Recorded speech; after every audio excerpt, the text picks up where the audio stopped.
नमस्कार सभी को। तो देखिए यहाँ पर हम लोग चैप्टर नंबर 7 जो क्लास 9 सोशल साइंस की न्यू एनसीईआरटी है, उसके इम्पोर्टेंट नोट्स को डिस्कस करेंगे।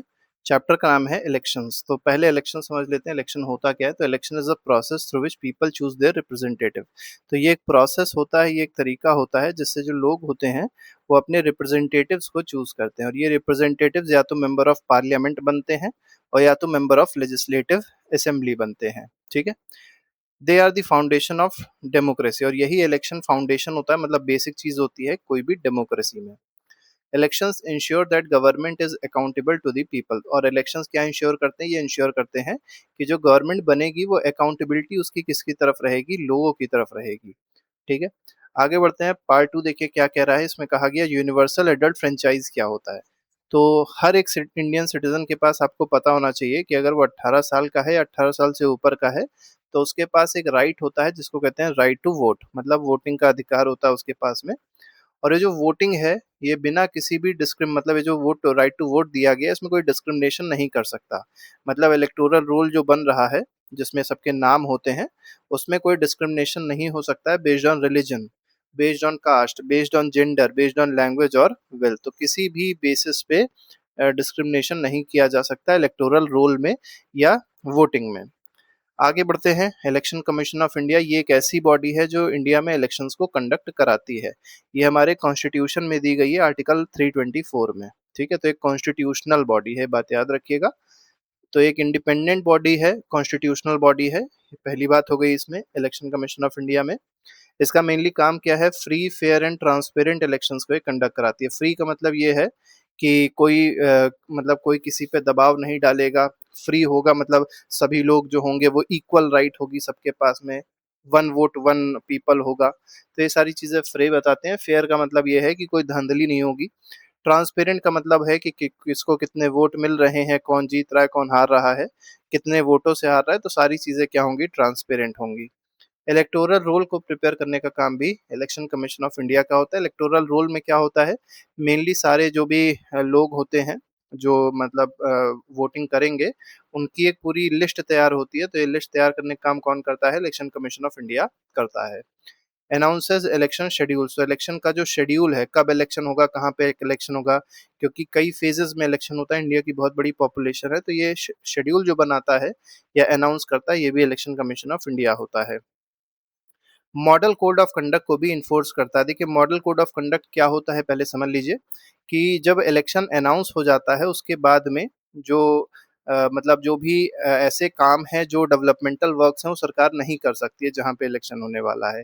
क्योंकि ये माना जाता है कि अगर वो डेवलपमेंटल वर्क्स कर रही है उस समय, तो क्या होगा कि वो एक तरीके से करप्शन का काम कर सकती है, या वो डेवलपमेंटल वर्क्स जो है वो लोगों को लुभावने लग सकते हैं, जिससे लोग उस पार्टी की तरफ मोटिवेट हो सकते हैं।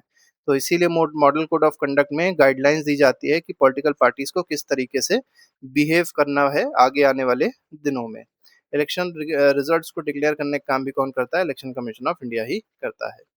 बात करते हैं इलेक्टोरल रोल की, ये क्या होता है। तो it is also called voter list. तो वोटर लिस्ट अगर बोले इजी लैंग्वेज में, ये इलेक्टोरल रोल बोले बात एक ही है। Contains the name of all eligible voters. तो जितने भी एलिजिबल वोटर्स है, देखिए वोटर्स नहीं, कैसे वोटर्स होने चाहिए? एलिजिबल वोटर्स होने चाहिए। क्योंकि आपको पता होगा एलिजिबिलिटी के लिए सबसे बड़ी चीज क्या है? सिटीजनशिप होनी चाहिए इंडिया की। ठीक है। बाहर का सिटीजन आके इंडिया में वोट नहीं दे सकता। दूसरा क्या है कि वो जीवित होना चाहिए, लिविंग होना चाहिए। अगर डेड हो गया है, कोई पर्सन की डेथ हो गई है, तो उसका नाम जो है वो वोटर लिस्ट से हटा दिया जाता है। A person name must be on the electoral roll to vote. मतलब जो भी पर्सन वोट करना चाह रहा है उसका नाम इस इलेक्टोरल रोल में होना चाहिए। अगर नहीं है तो इनरोल करने के लिए बहुत सारे तरीके होते हैं जो इलेक्शन कमीशन ऑफ इंडिया बताती है, वो हर पर्सन को करना पड़ता है। जिसका नाम नहीं है वो। कॉन्स्टिट्यूएंसी देख लेते हैं, ये क्या होती है। कॉन्स्टिट्यूएंसी एक एरिया होती है from which people elect one representative. जैसे मान लीजिए कोई प्लेस है, ठीक है, जैसे मान लीजिए मैं लखनऊ में रहता हूँ, तो लखनऊ में कई सारी लेजिस्लेटिव असेंबलीज की कॉन्स्टिट्यूएंसी है। ठीक है। अब जैसे मान लीजिए एक एरिया एक्स है, तो यहाँ से कोई पर्सन मान लीजिए खड़ा हो रहा है, इसको कहा जाएगा रिप्रेजेंटेटिव्स। यहाँ पे जितने लोग रहने वाले हैं वो क्या करेंगे? वोटिंग करेंगे। तो केवल ये तो खड़ा नहीं हुआ होगा, तो ए खड़ा हुआ होगा, बी खड़ा हुआ होगा, सी, अलग अलग पॉलिटिकल पार्टी से अलग अलग लोग खड़े हुए होंगे। ठीक है। अब जो जिसको वोट सबसे ज्यादा मिलता है वो जीत जाता है और वो लेजिस्लेटिव असेंबली में पहुंच जाता है स्टेट की। अगर मान लीजिए पूरे लखनऊ की बात करी जाए, पूरे किसी भी एरिया की बात करी जाए, तो वहाँ पे कोई ना कोई पर्सन ऐसा होगा जो पार्लियामेंट में भी जाएगा, तो उसको मेंबर ऑफ पार्लियामेंट कहेंगे। ठीक है, तो जो पार्लियामेंट की कॉन्स्टिट्यूएंसी होती है उसको लोकसभा कहते हैं, और जो असेंबली कॉन्स्टिट्यूएंसी होती है उसको स्टेट लेजिस्लेटिव असेंबली कहते हैं। मतलब कि अगर मान लीजिए कोई पर्सन ऐसा है जो लोकसभा के लिए अपॉइंट हो रहा है, तो उसको बुलाएगा, पार्लियामेंट्री कॉन्स्टिट्यूएंसी का वो मेंबर है, या वो मतलब वो क्षेत्र जो है वो पार्लियामेंट्री कॉन्स्टिट्यूएंसी कहलाएगी। लेकिन जो स्टेट लेजिस्लेटिव असेंबली होती है, जैसे अभी हमने बताया ये स्टेट लेजिस्लेटिव असेंबली थी, तो इसको क्या कहेंगे, असेंबली कॉन्स्टिट्यूएंसी कहा जाएगा। इलेक्शन कैंपेन देख लेते हैं। इलेक्शन कैंपेन क्या होती है, तो पॉलिटिकल पार्टीज एंड कैंडिडेट्स जो होते हैं, देखिए इलेक्शन कैंपेन मतलब जब प्रचार प्रसार की बात होती है, आपको पता होगा कि जब इलेक्शन होने वाला होता है तो उससे पहले कई दिनों तक पॉलिटिकल पार्टीज अपना प्रचार प्रसार करती हैं, अपने पॉलिटिकल पार्टी का एजेंडा बताती हैं कि अगर वो 5 साल के लिए चुन के आएंगे तो वो आगे चल के क्या करेंगे। तो ये सारी बातें लोग इलेक्शन कैंपेन में बताते हैं। तो ये लोग करते क्या है, मेनली मीटिंग्स हेल्ड करते हैं, जो पार्टीज के कैंडिडेट्स होते हैं वो मीटिंग करते हैं कई सारी आम जनमानस के साथ में। इसके बाद स्पीच डिलीवर करते हैं, जैसे आपने देखा होगा प्रधानमंत्री, मुख्यमंत्री, जो सभी लोग हैं वो अपनी अपनी पॉलिटिकल पार्टी से रिलेटेड स्पीच को डिलीवर करते हैं लोगों के बीच में जाके। मैनिफेस्टो रिलीज करते हैं, मैनिफेस्टो मतलब घोषणा पत्र रिलीज करते हैं और बताते हैं कि हम आगे 5 साल, आने वाले 5 साल में क्या काम करेंगे, किस तरीके से काम करेंगे, कितनी एम्प्लॉयमेंट देंगे, कितने अस्पताल बनाएंगे, कितने इंजीनियरिंग कॉलेजेस बनाएंगे, सारी बातें लोग अपने मैनिफेस्टो में बताते हैं। Use print, electronic and social media, तो इन सभी के थ्रू वो प्रचार प्रसार करते हैं। आपने देखा होगा फेसबुक पे, व्हाट्सएप पे, इंस्टाग्राम पे, सभी पे ही क्या आने लग जाता है, प्रचार प्रसार आने लग जाता है। तो ये यही लोग करते हैं। लेकिन जो कैंपेन होता है उसको क्या फॉलो करना चाहिए, model code of conduct follow करना चाहिए, मतलब जो election commission of India guidelines दे रहा है उसको जरूर फॉलो करना चाहिए। अब वोटिंग प्रोसेस देख लेते हैं। वोटिंग प्रोसेस क्या होता है, तो voting process is conducted, voting is conducted through EVM. तो इलेक्ट्रॉनिक वोटिंग मशीन होती है, उस अगर आप वोटिंग मशीन देखेंगे इस तरीके का होता है। यहाँ पे बटन लगे होते हैं बहुत सारे, ठीक है, जितने कैंडिडेट्स होंगे उतने बटन होंगे, और यहाँ पे उस कैंडिडेट का नाम और जो पॉलिटिकल पार्टी का सिंबल है वो बना होता है। तो क्या होता है कि और यहाँ पे लाइट भी लगी होती है, जैसे मान लीजिए आपने इस बटन पे प्रेस किया तो यहाँ पे लाइट जल जाएगी और ये पार्टी को आपने वोट दिया है। ठीक है, और वीवीपैट भी इससे अटैच होता है, तो एक और मशीन होती है, तो जैसे मान लीजिए आपने बटन को प्रेस किया तो ये वीवीपैट एक प्रिंटर टाइप का होता है, यहाँ पे तुरंत एक स्लिप आ जाती है, और उस स्लिप में उस पर्सन का नाम और उसकी चित्र या उसकी पॉलिटिकल पार्टी का सिंबल छप के आ जाता है। लेकिन वो जो स्लिप है वो आपको नहीं मिलेगी, वो इसी ईवीएम के अंदर ही मतलब इसी वीवीपैट के अंदर ही स्टोर हो जाती है। वीवीपैट का फुल फॉर्म याद रखिएगा, voter verifiable paper audit trial. ठीक है, ये वोटर को अलाउ करती है कि ये वेरीफाई कर सकें कि जो वोट दिया उन्होंने वो करेक्टली रिकॉर्ड हुआ है या किसी और के पास तो नहीं चला गया। मतलब मान लीजिए आपने वोट तो किया इसको और पता चला वीवीपैट में नाम किसी और का दिखा रहा है, तो ऐसा तो होगा नहीं वैसे, लेकिन इसी को ही और ज़्यादा ऑथराइज करने के लिए वीवीपैट का यूज़ किया जाता है कि पर्सन जो है अपना देख सके कि जो उसने वोट दिया था वही यहाँ पर स्लिप आ रही है कि नहीं आ रही है। पॉलिटिकल पार्टीज क्या होती हैं, तो ये मेनली आपको पता होगा ग्रुप होता है एक, कई सारे लोगों का। ये मेनली क्या करते हैं, इलेक्शंस को कंटेस्ट करते हैं, मतलब इलेक्शन लड़ते हैं। दे प्रेजेंट कैंडिडेट्स एंड पॉलिसीज, ये कैंडिडेट्स को अनाउंस करते हैं कि ये कैंडिडेट इस जगह से खड़ा होगा, इस कॉन्स्टिट्यूंसी से खड़ा होगा, ये कैंडिडेट दूसरी कॉन्स्टिट्यूंसी से खड़ा होगा। तो अलग अलग कॉन्स्टिट्यूंसी के लिए अलग अलग कैंडिडेट्स को ये सामने लेके आते हैं जो कंटेस्ट कराते हैं जिनको इलेक्शन में। ठीक है, अब यहाँ पर क्या है कि पॉलिसीज भी प्रेजेंट करते हैं, मतलब आने के बाद ये क्या पॉलिसीज क्रिएट करेंगे, कैसी कैसी चीजें क्या क्या करेंगे, वो सब ये बताती है पॉलिटिकल पार्टीज। द पार्टी और alliance with majority forms the government. अब देखिए, मान लीजिए लेजिस्लेटिव असेंबली है और किसी भी स्टेट में मान लीजिए लेजिस्लेटिव असेंबली की सीट है 200। ठीक, तो 200 सीट्स हैं, तो जिस भी पॉलिटिकल पार्टी या उसके अलायंस के पास 100+1 मतलब 101 सीट होगी, जिस भी पॉलिटिकल पार्टी के पास, वो क्या करेगा, सरकार को बना लेगा। ठीक है, तो मेजोरिटी का होना बहुत ज्यादा जरूरी है गवर्नमेंट को फॉर्म करने के लिए। तो यही मेजोरिटी कौन क्रिएट करता है, पॉलिटिकल पार्टीज, एक ग्रुप है वो लोगों का, वो क्या करती है, मेजोरिटी क्रिएट करती है। अलायंस का मतलब क्या होता है, अलायंस का मतलब होता है कई सारी पॉलिटिकल पार्टीज, मतलब एक्स वाई जेड तीनों के तीनों पॉलिटिकल पार्टीज मिल गई और तीनों ने एक अलायंस बना लिया। जैसे मान लीजिए इसको मिली थी 50 सीटें, इसको मिली 40 सीटें और इसको मिली 12 सीटें। ठीक है, तो तीनों ने क्या बना लिया, ग्रुप बना लिया, अलायंस बना लिया, तो 50, 40, 90 और 102 सीट हो गई, तो ये तीनों मिलके क्या बना लेंगे, गवर्नमेंट बना लेंगे। इंपॉर्टेंस ऑफ इलेक्शंस, अब इलेक्शंस की इंपॉर्टेंस क्या है, ये बहुत इंपॉर्टेंट है। तो पहली चीज तो ये है कि पीपल के पार्टिसिपेशन को एंश्योर करता है, क्योंकि देखिए डेमोक्रेसी में अगर देखा जाए तो डेमोक्रेसी का मेन जो मोटो है वो क्या है, government by the people.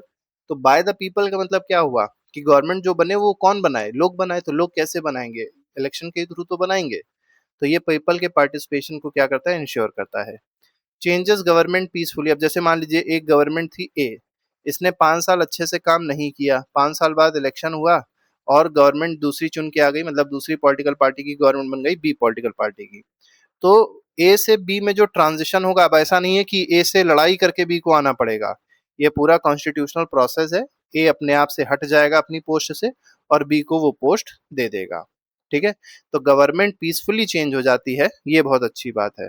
Democracy को प्रोटेक्ट करने का काम भी किसका होता है, इलेक्शन का होता है। प्रमोट्स अकाउंटेबिलिटी एंड ट्रांसपेरेंसी, तो अकाउंटेबिलिटी मेंटेन करने का काम और ट्रांसपेरेंसी मेंटेन करने का काम भी किसका है, इलेक्शन का होता है। तो इलेक्शन से अकाउंटेबिलिटी बनती है। जैसे मान लीजिए ए ने काम नहीं किया, तो अकाउंटेबिलिटी कैसे शो करेगी जनता, मतलब पॉलिटिकल पार्टी नहीं शो कर पाई, इसका मतलब क्या है कि जनता ने बी को वोट दे दिया। अब अगर अकाउंटेबिलिटी इसने दिखाई होती, अच्छे काम किए होते, तो जनता फिर से इसको वोट देती, फिर से पॉलिटिकल पार्टी ए आती। चलिए, अब कुछ इंपॉर्टेंट कीवर्ड्स देख लेते हैं। जैसे इलेक्शन है, इलेक्शन का मतलब होता है process of choosing representatives. Electoral roll का मतलब क्या होता है, ऑफिशियल लिस्ट ऑफ वोटर्स। ठीक है, या लिस्ट जो होती है एलिजिबल वोटर्स की, उसको इलेक्टोरल रोल कहते हैं। कॉन्स्टिट्यूएंसी का मतलब क्या होता है, area represented by one elected member, उसी को कॉन्स्टिट्यूएंसी कहेंगे। इलेक्शन कमीशन क्या होता है, जो इलेक्शन को कंडक्ट कराता है। मैनिफेस्टो क्या होता है, promises made by political party, ये बहुत इंपॉर्टेंट टर्म है। मैनिफेस्टो याद रखिएगा कि जो पॉलिटिकल पार्टीज प्रॉमिस करती है लोगों से, उसी को मैनिफेस्टो कहते हैं। ईवीएम का मतलब क्या है, इलेक्ट्रॉनिक वोटिंग मशीन, इसका फुल फॉर्म पूछा जा सकता है। वीवीपैट का भी फुल फॉर्म पूछा जा सकता है। तो voter verifiable paper audit trial. कुछ और इंपॉर्टेंट फैक्ट्स और देख लेते हैं एग्जाम्स के लिए। जैसे आर्टिकल 324 जो कॉन्स्टिट्यूशन का है, ये स्टैब्लिश करता है इलेक्शन कमीशन ऑफ इंडिया को।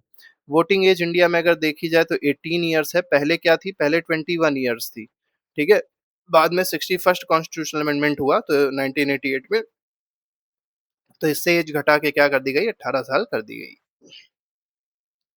Elections to Lok Sabha generally held every 5 year, तो लोकसभा हो गया या लेजिस्लेटिव असेंबली हो गया। ठीक है, तो जो इलेक्शन होता है हर 5 साल में एक बार होता है। सीक्रेट बैलेट का मतलब क्या होता है, वोटर को, मतलब ये जो मतलब जैसे मान लीजिए कोई पर्सन ए वोट देने के लिए गया, तो कहते हैं जो वोटिंग हमारे यहाँ होती है वो सीक्रेट बैलेट से होती है। मतलब ये जो पर्सन ए वोट देगा वो कोई देख नहीं पाएगा कि इसने वोट किसे दिया, केवल ये ए पर्सन ही दे सकता है। ठीक है, model code of conduct, model code of conduct क्या होता है, तो come into force after election dates are announce, जब इलेक्शन डेट अनाउंस कर दी जाती है तब से ही एमसीसी क्या हो जाता है, लागू हो जाता है। और ये कुछ गाइडलाइंस होती हैं जो इलेक्शन कमीशन ऑफ इंडिया देती है, इसको सभी को फॉलो करना पड़ता है, सभी पॉलिटिकल पार्टीज को। EVM are use across the India for the voting, तो कोई भी तरीके की वोटिंग होगी तो उसमें ईवीएम का यूज होता है। वीवीपैट क्या करती है, और ज्यादा ट्रांसपेरेंसी को बढ़ाती है। ठीक है, कॉन्फिडेंस लोगों में देती है, वोटिंग प्रोसेस की तरफ लोग ज्यादा कॉन्फिडेंट हो पाते हैं, ज्यादा ट्रस्टफुल हो पाते हैं, तो ये वीवीपैट का काम है। कुछ और रिवीजन पॉइंट्स देख लेते हैं। जैसे इलेक्शन जो है उसका काम क्या है, रिप्रेजेंटेटिव्स को चूज करना। वोटिंग एज 18 साल है, election commission of India conduct करती है फ्री और फेयर इलेक्शंस। आर्टिकल 324 याद रखिएगा, इलेक्शन कमीशन की बात करता है। इलेक्टोरल रूल में एलिजिबल वोटर्स दिए गए हैं। कॉन्स्टिट्यूएंसी क्या होती है, एरिया होती है जहां पर एक रिप्रेजेंटेटिव होता है। वोटिंग सिस्टम में ये दोनों चीजें होती हैं। मैनिफेस्टो इलेक्शन प्रोमिसेस होते हैं। सीक्रेट बैलेट बताई दी आपको, फ्री वोटिंग को इंश्योर करेगा। और साथ ही साथ लोकसभा जो है ये 5 साल के लिए होती है, और लेजिस्लेटिव असेंबली भी क्या होती है, 5 ईयर्स के लिए होती है, बात याद रखिए। तो ये पूरे चैप्टर का रिवीजन था जो हम लोग ने किया। इसके अलावा और भी चैप्टर्स हैं जिनका रिवीजन नोट्स और एमसीक्यूज जो हैं प्लेलिस्ट में लगे हैं, आप जाके देख सकते हैं, अपना रिवीजन अच्छे से कर सकते हैं। अभी के लिए फिलहाल नहीं। Thank you very much, good bye, जय हिंद।